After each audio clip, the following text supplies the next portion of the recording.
Hello everyone, तपाईहरुलाई हार्दिक स्वागत छ आजको यस क्लासमा। आजको यस क्लासमा हामीहरु क्लास 9 को सब्जेक्ट सी म्याथ युनिट 14 को सबै हिसाबहरु स्टेप बाइ स्टेप सल्भ गर्ने छौं। भिडियो धेरै भन्दा धेरै युजफुल हुनवाला छ, त्यसैले भिडियोलाई लाइक गरी हाम्रो च्यानलमा नयाँ आउनुहुन्छ भने च्यानललाई प्लिज सब्स्क्राइब गर्नुहोस्।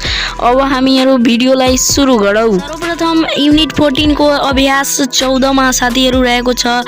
14 को 1 मा तल दिएका चित्र समानान्तर हुनका लागि x र y को मान कति हुनु पर्ला पत्ता लगाउनुहोस्।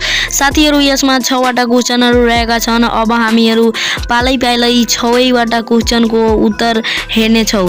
1 को क को समाधान चाहिँ यस प्रकार रहेको छ साथीहरु। यस्तै 1 को ख को समाधान, यस्तै 1 को ग को समाधान। साथीहरु तपाईहरु भिडियोलाई पज गरी राम्ररी हेर्नु होला। यसपछि 1 को घ र अङ्ग, अब 1 को लास्ट हिसाब च को समाधान। साथीहरु अब हामीहरु 2 नम्बरमा आइसकेका छौं। 2 नम्बरमा रहेको छ दिएका चित्रमा x र y को मान पत्ता लगाउनुहोस्, जसमा 2 वटा प्रश्नहरु रहेका छन्। अब हामीहरु यसका सलुसन हेरौं। 2 को क को सलुसन चाहिँ यस प्रकार रहेको छ।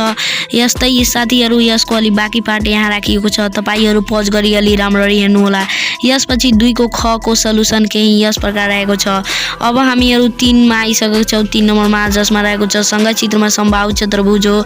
यदि एंगल DAC = 34 डिग्री भए angle DAB, angle ABC, angle BCA र एंगल CDA को मान पत्ता लगाउनुहोस्। साथीहरु अब हामीहरु यसको समाधान हेरौं।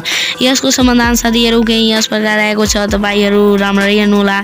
यसपछि अलि बाँकी पार्ट यसको यहाँ राखिएको छ। यसपछि हामीहरु 4 नम्बरमा आइसकेका छौं, जसमा रहेको छ यदि एउटा समानान्तर चतुर्भुजका एकचोटी विपरीत कोण क्रमशः 63 - 3x डिग्री र 4x - 7x डिग्री भएमा त्यसको सबै कोणको मान पत्ता लगाउनुहोस्।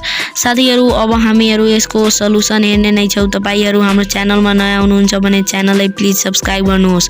साथीहरु 4 को सलुसन चाहिँ यस प्रकार रहेको छ। 4 नम्बरको यसपछि 5 नम्बरमा आइसकेको छौं। 5 नम्बरको अब हामी समाधान हेरौं।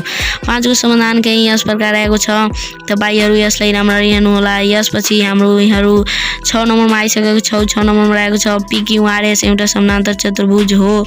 x र y रेखाखण्ड PQ र RS का मध्यबिन्दु हुन् भने PXRY समानान्तर चतुर्भुज हो भनी प्रमाणित गर्नुहोस्। यसको समाधान चाहिँ यस प्रकार रहेको छ।